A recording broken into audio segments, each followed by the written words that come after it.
All eyes on the SAARC summit that kicks off in Nepal tomorrow. All eyes not just on the summit itself, but also on the sidelines. Remember, in the same city, Nepal's capital city, Kathmandu, is our Prime Minister Narendra Modi, several other country leaders, notably Nawaz Sharif, the Prime Minister of Pakistan. I'm going to hand you over now to Rahul Kanwal in Kathmandu to take you through our run-up coverage to the SAARC summit from Kathmandu. Good evening and a very warm welcome. You're watching a Headlines Today special broadcast being brought to you tonight from Kathmandu. We're at the venue of the India Today Global Roundtable. Through the day today, top leaders of SAARC countries spoke about finding a way of enhancing regional cooperation. But the key focus through the day was on India and Pakistan once again, and on that billion-dollar question on whether the Prime Ministers of Pakistan and India will meet on the sidelines of the SAARC summit. Will the ice that's frozen over the relationship melt in Kathmandu or not? On this special center stage tonight, we'll get you excerpts from a session that we did today with Ashraf Ghani, the President of Afghanistan, speaking to an Indian audience for the first time. We'll also get you excerpts from sessions on India and Pakistan. We had Hina Rabbani Khar, the former Pakistan Foreign Minister, with us today. She was facing off with Manish Tiwari and Nalin Kohli from the BJP. But I want to start center stage tonight by looking first at Prime Minister Narendra Modi's visit to Kathmandu. He came here, he dedicated a trauma center to Nepal. An advanced light helicopter was given to the Nepali army. But more importantly, Nawaz Sharif said that he is willing to speak to Prime Minister Narendra Modi on any issue of bilateral interest, but the effort must come from India. The first step must be taken by India. The MEA says they're waiting for Pakistan to ask for a meeting, which hasn't happened so far. There's a game of brinksmanship taking place here in Kathmandu. Gaurav Sawant and Smita Sharma file our top story tonight. A trauma center and a direct bus service from Delhi to Kathmandu. In Nepal for the 18th SAARC summit, Prime Minister Narendra Modi made another big diplomatic push. इस trauma centre का upgradation करना होगा, technology support की आवश्यकता होगी, human resource development की आवश्यकता होगी। भविष्य में भी इस काम में नेपाल के साथ रहेगा, पूरी सहायता करता रहेगा। Modi landed in Kathmandu around 2:45 p.m. India time and was greeted by a crowd of enthusiastic locals who lined up the route to his hotel. The Prime Minister is expected to discuss a range of issues at the summit, including liberalizing trade and enhancing cooperation in the fields of education and healthcare.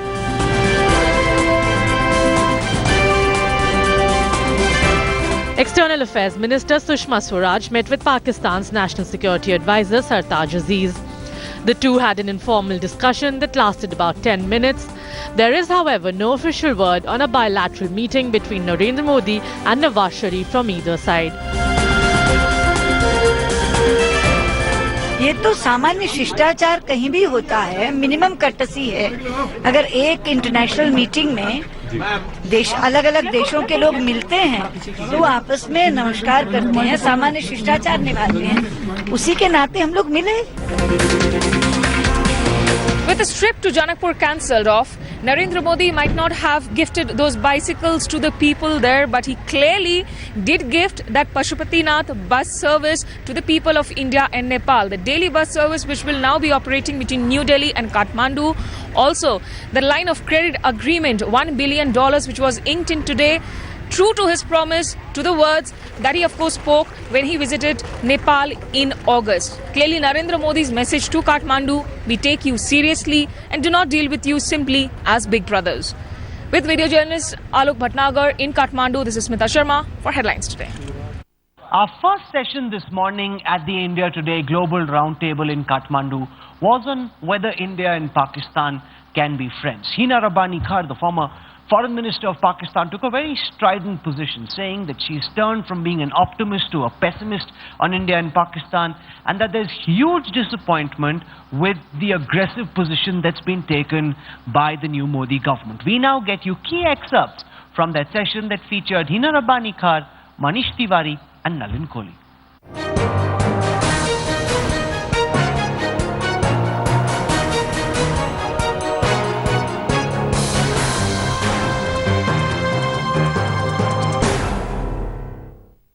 One of the biggest obstacles holding back SAARC from taking off has been the problem in the relationship between India and Pakistan. Can India and Pakistan truly be friends, or are we condemned to be enemies forever? From our perspective, and since I'm not in government, so I can speak my mind a little more freely.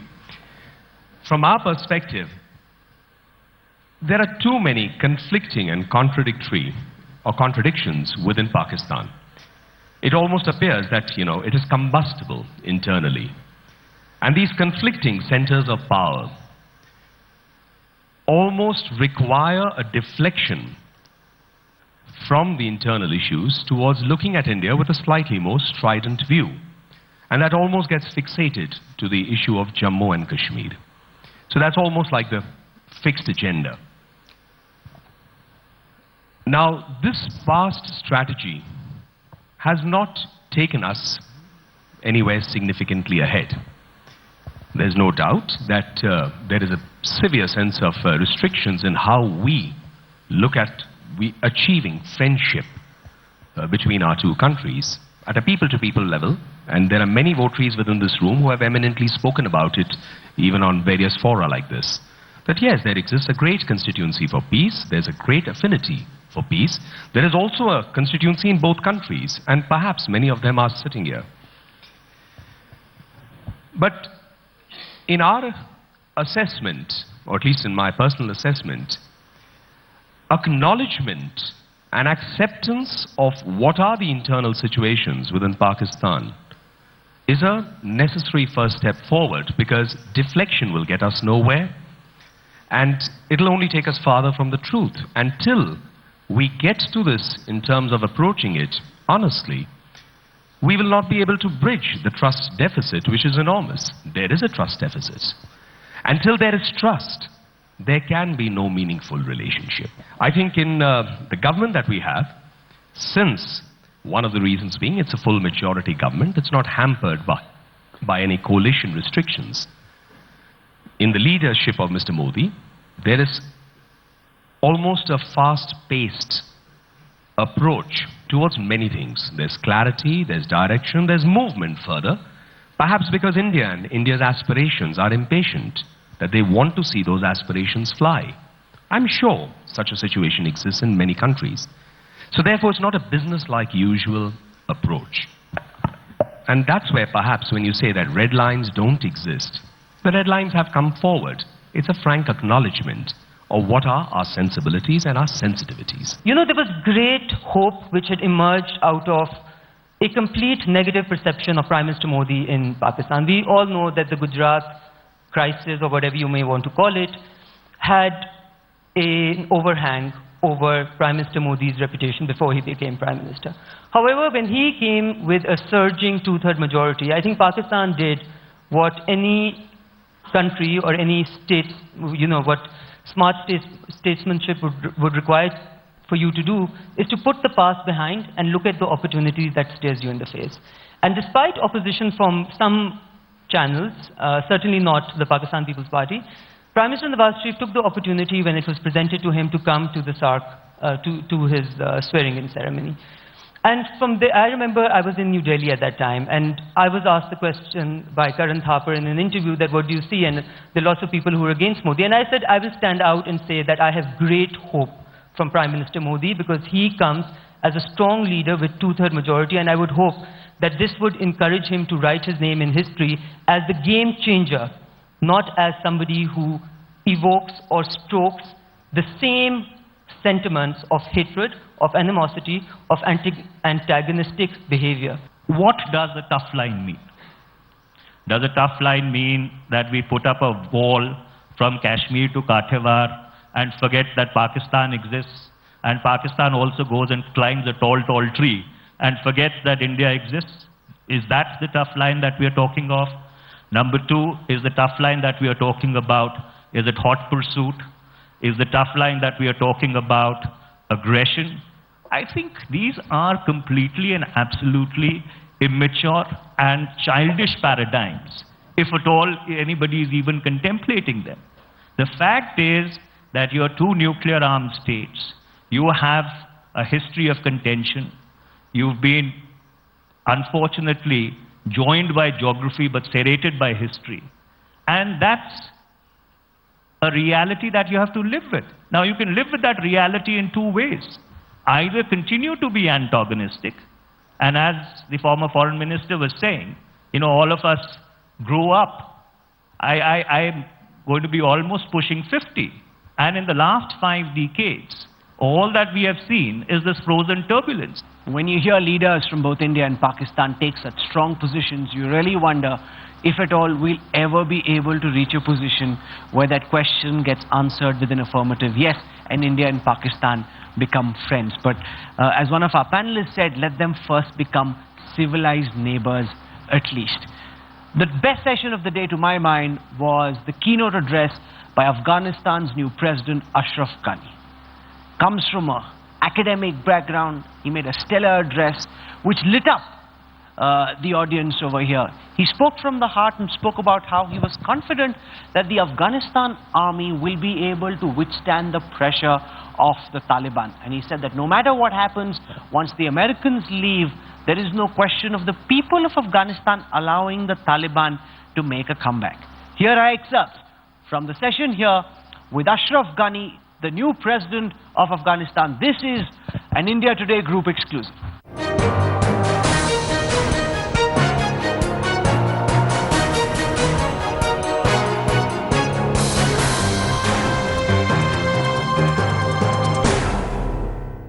If you look into the World Economic Forum's index, economic index, or competitiveness index, you see on one column it says factor, productivity, then it's transition, then it's efficiency, then it's innovation. These are, they call them stages, but they're not stages because they exist simultaneously. What is the condition of all of South Asian states? Factor-driven production. Not a single state in South Asia or country in South Asia is at the level of efficiency or at the level of innovation. And this is where we both see our inheritance and yet the possibility. India's phenomenal growth has lifted all of South Asia and opened up the possibility.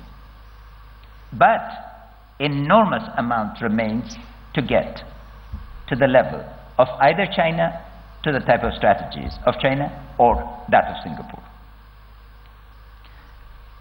And here we come to the limitations of the space.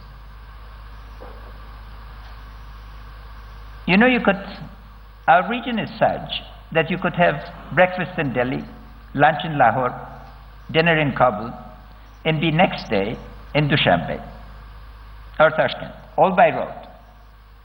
But can you imagine how many obstacles there are? How many border points you need to cross? How many papers you need to fill? How many farms you must contend? Say, take any direction of movement.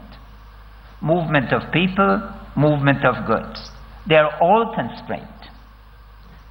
Where we have freedom, of course, is in movement of ideas. And that means all of us can watch Bollywood. But even in movement of ideas, the nature of linkages is not focused on fundamental debates. If you look at European integration, networks, political party networks that were cross-national and transatlantic networks were important to this. Here we still have incipient movement, but not fundamental shift. Because of it, the key in the future lies in market integration and prosperity. I don't only write about failed states, I also will fix them. Ashraf Ghani sounding very confident while speaking here at the India Today Global Roundtable. He's pressing the right buttons, but will his army be able to withstand the Taliban once the Americans are gone? That's the key question, and words alone can't answer that.